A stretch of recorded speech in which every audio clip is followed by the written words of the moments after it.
Hi, I'm here at the Millionaire Corner. I'm at the Writer's Block with Kent, talking about what you should be checking out this week on our website. How's it going today, Kent? I'm good. How are you? I'm pretty good. So what should our readers be looking for?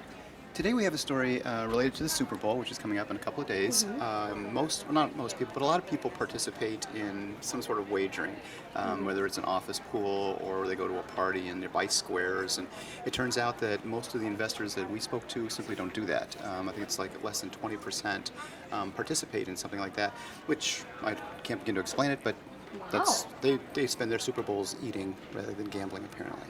Although most of our research does show that a lot of them either have people over or go to Super Bowl parties. So, then another story we have is about real estate investing. There's all different forms of real estate that investors can get involved in. There's second homes, all different kinds of forms of real estate that people can invest in, and stories about our studies and how many investors are involved in that. Okay, great. Any other stories that are going to be up that our readers should check out? On Monday, we're going to have a premium story on long-term care. The investors that buy long-term care insurance. And it turns out it's not that many.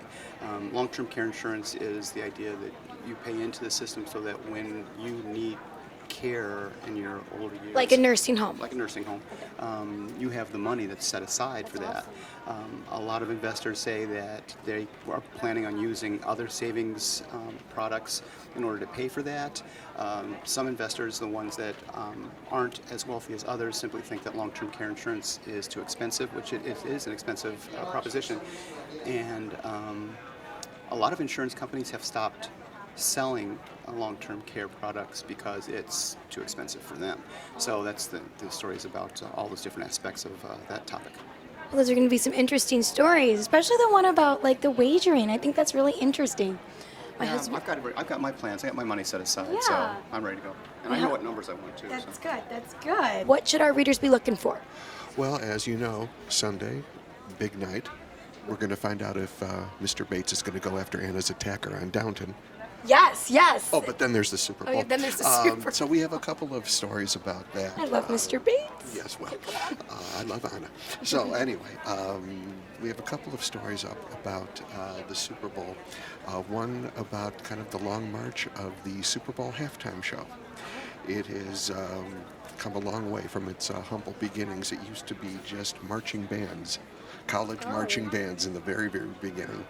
And stars were always associated with it. This is before your time, you young sprout, but Al Hurt, who was a New Orleans trumpet player, Carol Channing.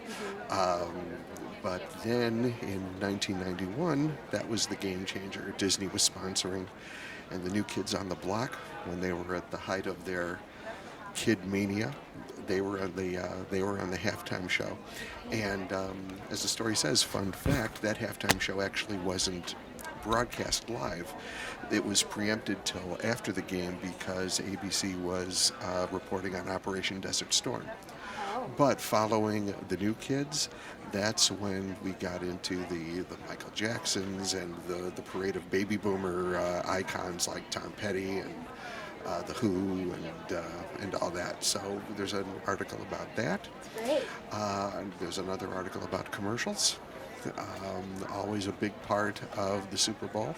We talked to affluent investors about whether they watch Super Bowls for the commercials or for the game, and the grand majority watch for the game, of course, but almost half watch for both.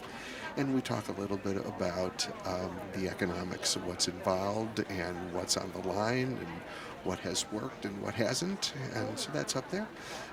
Looking ahead to next week, we'll be looking at some retirement issues. We'll have a story up on Monday about Generation X, and there's a new survey that says that their confidence levels are down about their retirement readiness and their retirement savings. So we will look at that. So the Super Bowl of fashion, your blog, what's coming up next week? So this week on my fashion blog, we're going to be talking about an American icon, Lily Pulitzer, and all of her great clothes that you can not only wear, because when you think of Lily Pulitzer, you think of spring and summer. But she actually, of course you do, Donald. We forgot about, yes, the sweaters again. You have a lot of Bill Cosby sweaters. So What's so great is she also has a lot of winter clothes. So we're going to be talking about some great winter outfits that I put together by Lily Pulitzer that will brighten up your cold days.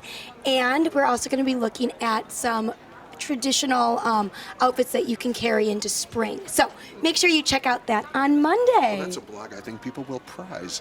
Yeah. Get it? Pulitzer Prize. Oh my gosh. Okay. I'm Heather Kiley from Millionaire Corner. Thanks so much for stopping by.